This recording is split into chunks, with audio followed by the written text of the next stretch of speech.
brought to the chili cook-off. Promised the kid in the hospital I'd win. This is a controller. I mean, a joke. A joke! Gaming gets taken more seriously each and every year, which means it's now more socially acceptable to not be. Hence the rise of professional gaming. You take gaming so seriously, it's not just a hobby, it's a shirt. And you need the best tools at your disposal to perform. Only one of those words fit. If you really care about playing games optimally, surely you can't be using the regular controller that comes with the console. I mean, look at this. Doesn't work. What you need is something made for people who give a damn. Crafted out of the finest materials, featuring options casual players couldn't fathom needing, yet professionals couldn't live without. What you need is a second job. Pro controllers. Game controllers marketed as tools. Have you ever felt you weren't getting anywhere with the standard controller? What? Put my fault on a police lineup. I ain't picking it. It was that damn controller, I tell ya. It didn't have any of the necessities for optimal gameplay. And now that I have them,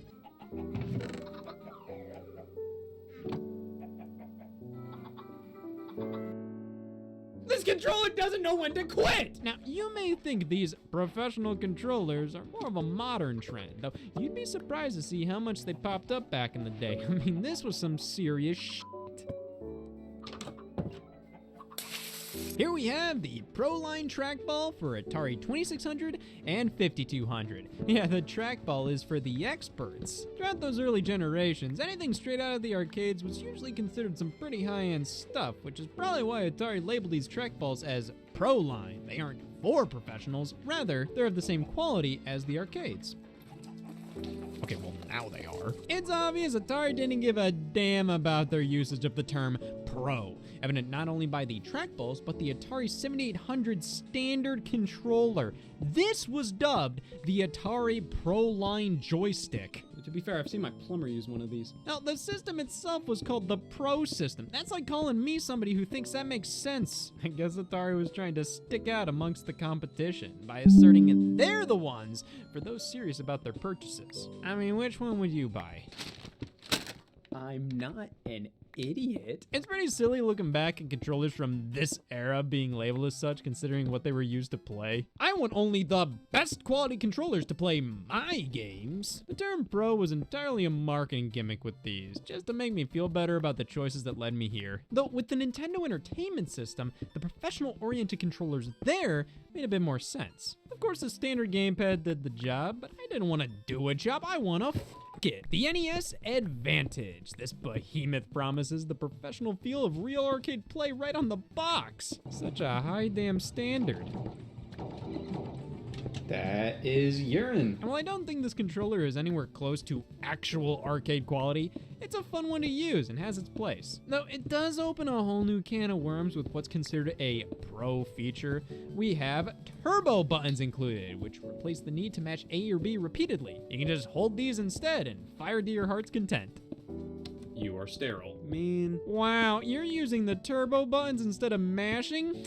Doesn't seem like a very professional thing to do. It's just interesting to me when pro controllers include things to make games way easier. It almost seems like something that would be more suited for newcomers, yet they're for the experts. And you know what else the experts like? That's right, I don't know what they like. The slow-mo feature. It just pauses and unpauses the game. Sometimes this can actually create a slow motion effect, but other times, the pause button brings up a menu or something and it just makes me ask, this is stupid, with a question mark. Don't get it twisted, I have a huge soft spot for this controller. I mean, how could you not? This is one striking design that just commands everybody's attention when it gets whipped out. The size and weight alongside the feel of the buttons gives this controller such a frankly professional quality. I wouldn't call it essential, rather just kind of fun and novel to use from time to time. Well, that's not professional. That's fun! That's why we're going elsewhere for our expert gamepad on NES. And I think that's gonna be the Archer Competition Controller. What competition is this best suited for? Who's blue? With this controller, you should get that checked out. A pop-on joystick for the D-pad. Yeah, sure, that's useful.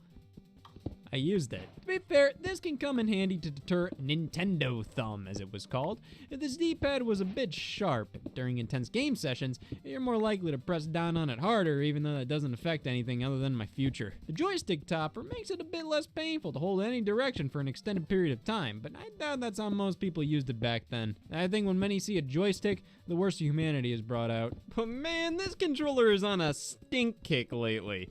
It'll work sometimes, but the buttons are so mushy, it might as well not. Then other times, yeah, might as well not. It's not all a waste, though. I think the controller's ergonomics are actually a bit better than the standard NES gamepad. Things are more stretched out. We got room to breathe, especially considering the extended cord length, because us professionals, we have living rooms. We got some switches to enable different levels of turbo on either button, which is good because you ever have that game where you want to have a little bit of turbo on the B button but all the turbo on the A? Mom, it happened again! Well, this was a consistent feature on these things. And just check out the SNES Super Advantage. Holy moly, there's like more than 11, all in a design meant to mimic the actual Super Nintendo console. But not just the North American version, the European one as well. We have the purple switches, but the colored buttons. Plus these middle ones here remind me of the power, reset, and eject portion of Europe system. It's a fun style and really hits home how big the controller is when you can basically replicate the whole damn system on it. But part of me feels like all these additions were done to fill up all that space. Is this really necessary? Duh, you stupid question. I forgot the B dial saved my parents' marriage. So we can select turbo or auto for any button, which fires automatically for you, while also individually adjusting the speed, which you can also do with the slow motion feature now. With this controller, I can finally play Super Mario World professionally. I'm looking to go full time. While this is the successor to the NES Advantage, it wasn't made directly by Nintendo. Instead, ASCIIWare created this and then got the blessing of Nintendo's license. They've done loads of other controllers, and many of which retain multiple turbo switches, which, thanks, but I gotta ask, how many people actually took advantage of this? You may just get more use out of the Pro features on the Atari Jaguar Pro controller. Oh my god. Have you ever played an Atari Jaguar? Some professional. This thing right here is one of the rare controllers out there. Now, why is that? There wasn't a ton of people who owned an Atari Jaguar looking to maximize their gameplay potential? No. This was released in 1995, 2 years after the console's launch, and I'll do you one better, one before the console was discontinued. Great time to invest in enhancing my skills. The original Jaguar controller I consider to be one of the worst controllers of all time, much like how I'm considered one of the worst controller critics. Damn. This actually ain't that bad, it's just kinda dumb. The feel of it is fine. The face buttons, who cares? The numeric keypad? It's unnecessary. You have a controller with 17 buttons on it, so you release a Pro controller with 5 more? This was something Sega did with the Genesis. When it was obvious many games were compromising to play with the standard 3-button controller, they released an updated 6-button version, so I assume Atari looked at this and went, oh, so that's our problem. The Jaguar Pro controller has been ergonomically planned to deliver a sleek new shape with additional buttons for more precise control. A new shape? Where was the press conference? And ergonomically planned? Just say buy me. Because of its late release, most Jaguar games aren't designed around these buttons, so using this controller for them, these act as secondary ways to press some of these number keys here. So yeah, instead of taking one of the great adventures of our time to hit 9, you can press X instead. A handful of titles do support the thing in more dedicated ways. It's easy to say, this is the definitive Jaguar controller.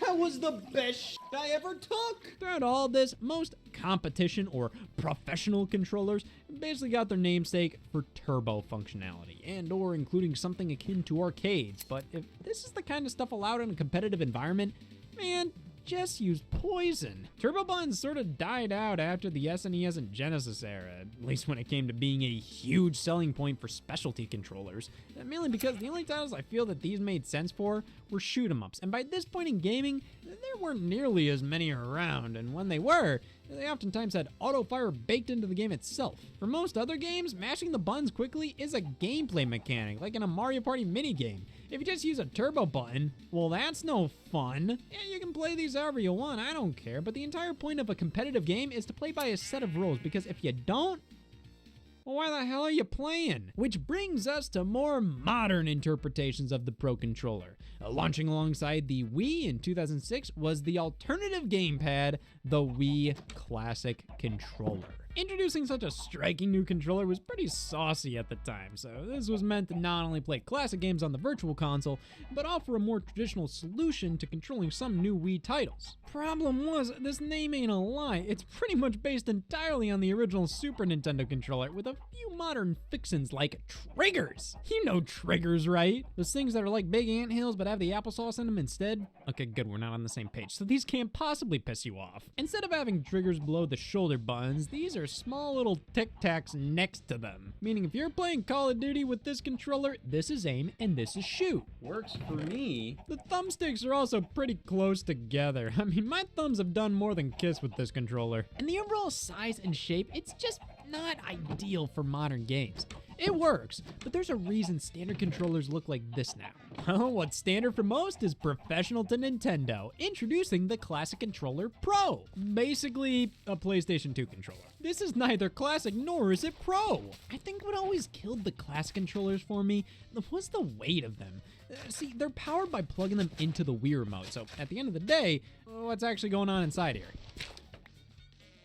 This isn't professional. This is the bare minimum for a standard controller. With that being said, I do think these are good for what they are. The Classic Controller is great for retro titles, while the Classic Controller Pro is far better for playing more traditional, modern ones. Everything is slightly adjusted to be better suited for games utilizing the analog sticks and triggers, with the latter now resting below the shoulder buttons with an increased size, making them actually usable now. Though, strangely, the original featured analog shoulder buttons, which were completely removed. Now, I thought these were never used, but lo and behold, popping any Need for Speed game for Wii in, you'll notice these take full advantage of the feature. Now, having analog triggers is like getting your roof retiled. You don't need it. The games that benefit the most from these are simulation racers, and how many did the Wii have? I got bored while answering and started to play Poke Park instead. Yeah, that's just not the kind of game you're gonna be playing on Wii in the first place, and on top of that, analog triggers aren't needed here. They're just kind of sensible. So, did you really lose anything of worth? Because even if you knew the Wii Classic Controller had analog triggers, I doubt you ever played a game that used them. But it's weird, because ever since the Classic Controller Pro, Nintendo's been vehemently against these types of triggers after including them on not only the Classic Controller, but the GameCube controller as well. In fact, they designed a whole ass game around them, Super Mario Sunshine. Then when they re-released it on systems without analog, they had to come up with some bullshit way to work around them. Why did they think they never need these again when they used them in the past and both of their competitors have them as a standard while they jam a damn IR camera in there? Like, that's more useful? Well, I like the Classic controllers. I can't help but feel they were wasted opportunities. Barely any of Nintendo's own titles used them outside of Mario Kart and Smash Brothers, while many could have desperately used a more traditional control scheme. And with those analog triggers, it baffles me how you couldn't use this to play GameCube games through backwards compatibility. You can select the disc channel with the Classic controller to play GameCube games. You have all the buttons needed here. Most Wii titles that support one support the other. But no, you can't even use the GameCube controller to select the disc channel. I'm in hell. This is better than I expected. Well, Nintendo kept the professional's dream alive, moving into the Wii U era, but keeping some of the branding, but all of the... Nope! If you're releasing a console with a controller like the Wii U's, you may be inclined to offer an alternative. Why? Unlike the Classic controllers, this is its own entity. It doesn't need no Wii remote tethered to it. This is an actual controller. But is it really pro-grade? Well, let's take a look at the features here. No motion control, no NFC reader, no IR blaster, no microphone, no camera. Wow, this is for professionals. I'm fucking miserable. Back during this era in gaming, when motion controls were being pushed as damn near useful, many people have become increasingly agitated at these things, thinking that's not what gaming is, this is. I'm fucking miserable. It was easy to write anything off that used motion controls, though nowadays, I think we all know balance is the answer here. the motion controls can be unbelievably useful and improve a game tenfold. But we're talking good motion control. Then what does that make this? Because of the stigma, I don't blame Nintendo for making the Wii U Pro Controller so damn limited. And plus, it kept the cost down to a cool mortgage payment. But due to this thing being just a controller with no bells or whistles, and the Wii U itself being way too reliant on the gamepad, it made the Wii U Pro Controller way less practically useful than it deserved to be. So many games, for no reason, just don't support it. Or if they do, you sometimes have to use the gamepad for certain sections, like with a few stages in Super Mario 3D World and in some areas in Breath of the Wild. They require motion to complete puzzles. And on top of that, without the precision you get with gyro aiming, using a bow and arrow in that game is significantly worse with just the Pro Controller. Sometimes you have to boot a game up with the gamepad, then swap over to the Pro Controller. The most egregious example is Pokken Tournament. You need the gamepad to create a new save file. That's it. This kind of support I could tolerate with the classic controllers because those were never advertised as anything more than kind of a novelty. The Wii U Pro Controller, I think everybody who bought this was expecting to actually use it, but then we were all met with a knock at the door. I'm pissed! Well, most Wii U games you'd want to play are compatible with this. Its implementation with the system and games as a whole leaves a lot to be desired. And that's not even considering what my thumbs gotta do.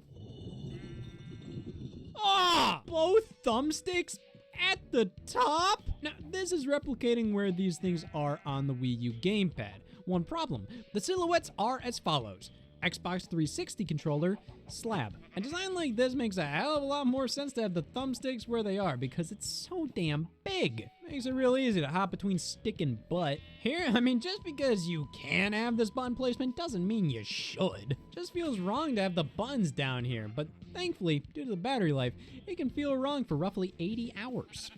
So that's what makes this a Pro Controller, having an open 80 hours. Well, hot damn, that's pretty professional. Just like the lack of features, high price tag, and half-ass compatibility. Can you tell I know what I'm doing? Thankfully, the next generation with the Nintendo Switch Pro Controller solved almost all of my issues with its predecessor. Practically a one-to-one compatibility with the full library. You'll find a few titles that won't work with it, but they're mostly games that heavily use Wii Remote-like motion controls or features that wouldn't make sense with a more traditional gamepad. Motion controls, NFC support, a killer ergonomic design. This has everything needed to make for a worthwhile investment, rather than something I was constantly trying to find worth in. It has 40 hours of battery life, but I have 80 hours of free time. Outside of that blunder, the Nintendo Switch Pro Controller is one of my favorite gamepads of all time. But one element may stop it from being considered truly professional. Hit up on the D-pad. Okay. Most of Nintendo's D-pads have a ball underneath to ensure you're only pressing one direction at a time, including horizontals. And it's not that the Switch Pro Controller doesn't have this, it just doesn't feel like it. You can press the whole damn thing down and all directions will fire off. Meaning this is the sloppiest D-pad they've ever made. It's damn easy to hit right, but guess what? The D-pad reads it as down right, or hell, even straight up down depending on how you press it. Pretty wild how you can't win with either Switch controller. On the Joy-Con, you have the harshest, lamest buttons to press for your D-pad. But hey, at least there's no way it can misread the direction like the Pro Controller. In most cases, I'd rather just use the thumbstick for games I usually prefer a D-pad in. This is really unfortunate. It's nowhere near a deal breaker, but definitely something that holds this thing back from perfection. That, and it doesn't last 41 hours. So that's what's been stinking up the place. It all comes down to the most professional controllers available for the most professional consoles, PlayStation and Xbox. These are already often considered the hardcore system, so naturally we have some controllers catered towards those who need that extra layer of overcompensation. Oh man, get a whiff of my penis now, fellas. At E3 2015, Microsoft introduced the Xbox Elite controller for Xbox One, considering it to be an elite controller for elite gamers. So then this must be the skunk-ass controller for the skunk-ass gamers. Elite's been the Xbox brand's go-to word for something that's ultimate or professional, like the Xbox 360 Elite, featuring the biggest hard drive and usually some pack-in games. My is a Titan. So naming a controller designed for hardcore players this It just makes sense, especially when we take a look at the feature set. Complete customization, interchangeable magnetic thumbsticks, D-pads, optional back paddles, hair trigger locks, a price tag of $149.99, a Scott making poor financial decisions, a Scott without money, a Scott with an Elite controller though. Yep, this thing was meant for the people who cared about all these extra features enough to warrant blowing 150 big boys on a damn video game controller. Outside of the more premium build quality, I don't see regular players getting anything out of this for the price. But if you're somebody who knows why you need back paddles, this is for you. Why do I need back paddles? Alright, so you may be playing a game where you want your thumbs on the sticks at all times, and reaching over to that pesky D-pad, well, a lot can happen during that movement. I was just elected senator! You can map whatever buttons to these, making it so then you can easily access anything while keeping your thumbsticks warm. I can definitely see the value in these. They add functionality to make high-level play more fluid without feeling like you're cheating. I don't really think many games are designed around the concept that your thumb leaves a stick to hit the X button, so these are an excellent pro feature. And hey, if you don't like them here, you can flick them out at a moment's notice thanks to some magnets at play, which is also the case for the thumbsticks and D-pads. Xbox D-pads respect tradition. This sucks. So to have this one continue that is admirable. Yeah, no matter how many times Xbox controllers try out new D-pads, they always range from deplorable to not the greatest. We have two designs we can use on the Elite. This one that's pretty much the same as the standard Xbox One controller, and this one that's more soap dish than anything. This is integral for fighting games, where you need fast movement from one direction to another while inputting every direction in between. However, for any other game, this is sort of stinky. But to be fair, that's why it's an option, much like the thumbsticks. Oh man, I can pretend to have all kinds of preferences with these. With a setup like this, I can finally wear this shirt. The switch to lock how deep the triggers push in is a nice addition. The controller comes in a fantastic case. Everything feels rock solid, incredibly substantial, with a great weight to it all. This was easily the best controller Microsoft had ever created. And at that price, it reached the bare minimum of what it needed to do. But it ain't perfect. For one, I think it's still wild how insistent Microsoft is on not making a rechargeable battery the standard with Xbox controllers. This thing even comes bundled with a USB cable, so you can plug it in and use it as a wired controller. But you can't charge it without forking over more money for a play and charge kit. How are you charging me this much and a rechargeable battery isn't a part of that? And honestly, as cool as the interchangeable magnetic thumbsticks are, they don't feel good during gameplay for me. They feel weightier due to the more premium materials and possibly the magnets as well. I don't know. But either way, I feel less in control with these, strangely enough. The added weight makes using the standard controller's thumbsticks a bit snappier. And now I know what you must be saying. Oscar, your thumb's a bitch. Which is why I chalk this up to a me issue. The Elite controller is as premium as you can get. Most of the features that make it premium, I'm never gonna use, or I actively prefer how they are on the original. But this is an excellent product. $100 more excellent? I mean, that's up to you, man. But me personally, I don't think this really offers anything for 95% of consumers out there. For the 5%, this is a must buy, but I feel that most of the people who bought this never use any of what makes it so expensive. They just wanted the Elite controller because, oh, only the best for my widow gamer. Well, Microsoft struck again, 4 years later at E3 2019, revealing the Elite Controller Series 2, and one of my biggest problems was fixed. You know, I thought the price tag of $150 just didn't add up. So Microsoft added more. For $180, we get a more refined controller with some complaints addressed, such as the lack of a rechargeable battery. Well, that's here now, whether you like it or not. I think it would have been cool if AA's were still an option.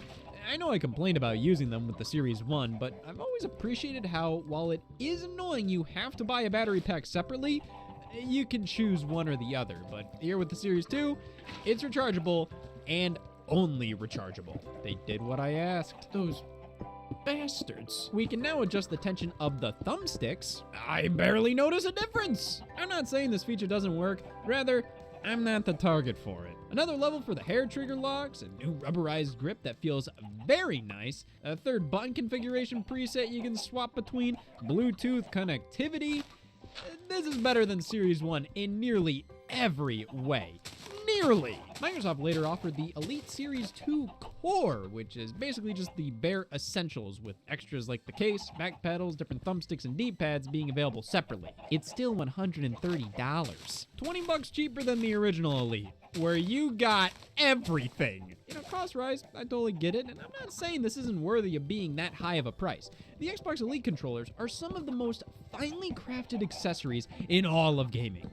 It's just, for over 2 to 3 times the price of a perfectly functional standard controller, for me personally, I'm not sure what they could include here to really win me over. Every Xbox game is designed to work with this controller, a controller that's already pretty expensive at 60 bucks, so it's not like this is at a low quality or anything. So when we move over to the Elite controllers, the features are nice and cool or whatever, but most Xbox games I'm playing nowadays are pretty well designed when it comes to an optimal button layout with this thing. And even if they aren't, I don't really care. If I gotta create a custom button configuration to fix a game, more often than not, it's a game that's not worth playing in the first place. I don't play too many competitive multiplayer games on Xbox, and when I do, most of the time, I'm perfectly content with the default button layout. I've never needed the triggers to work any way other than how they've always worked. I've never desired for my thumbsticks to be taller than me. After messing around with these, it's become very apparent that while I appreciate and respect the hell out of these products for their level of customization and tremendous build quality, I get nothing out of this. Well, outside of owning very expensive controllers. Holy f***, I'm awesome. Maybe a cheaper one would do the trick. Here we have the eSwap S Pro controller by Thrustmaster. They're really good at it. Thrustmaster mostly specializes in racing wheels, flight sticks, but traditional gamepads don't seem to be their immediate forte. Fully licensed by Xbox, but that doesn't mean a damn thing. Let's see, hair trigger locks for the triggers, USB-C, interchangeable thumbsticks. This just seems like a third-party Elite controller. But fair enough, you know, if you don't want to blow $130 on the official one, you can do it on this one instead. What the hell is the point of this when it's the same price as the first-party alternative? Maybe because it's actually better than the first-party alternative. That's right, I'm wrong. I really dug this controller. Now, I'm not sure if it's going to be a go-to for me, but at the very least, I preferred it to the Elite because, well, it's different. It has a different design, different feeling buttons. The Elite is sort of the exact same as a normal Xbox controller, just using more premium materials. With the eSwap, I have more of a reason to use this over something else. The buttons and D-pad are designed to be lightning fast to press down on, using micro switches, which makes them far clickier, yet all the more satisfying. I feel way more in control with this. Plus, I get most of the pro features of the Elite, but with a Thrustmaster twist. We pop the entire thumbstick out here, which allows for more customization possibilities outside of Vertigo. Because these don't really change the functionality of the stick. Here, I mean, we can put a damn racing wheel module in. If one of the sticks is having issues, we can swap them out. And popping this in feels way more solid than the magnetic sticks on the Elite. I think this is a fantastic controller. The Elite may feel more premium, but this feels more practical and functional. I'm gonna go tell the world that I'm pissed! Not wireless for $130. Hey, why not? Call me ugly while you're at it too. And looking at online reviews, it seems that many people have had the thumbsticks die on them just a few weeks in. Take notice, anything with less than a 4.5 on Amazon? Run. So this controller does have its problems, but the bit of time I've spent with it does affirm to me why the Elite controller didn't necessarily win me over, and I'm willing to give this the benefit of the doubt and primarily use it from this point forward. Thousands dead and no survivors. In tragic news, Scott's thumbsticks stopped working.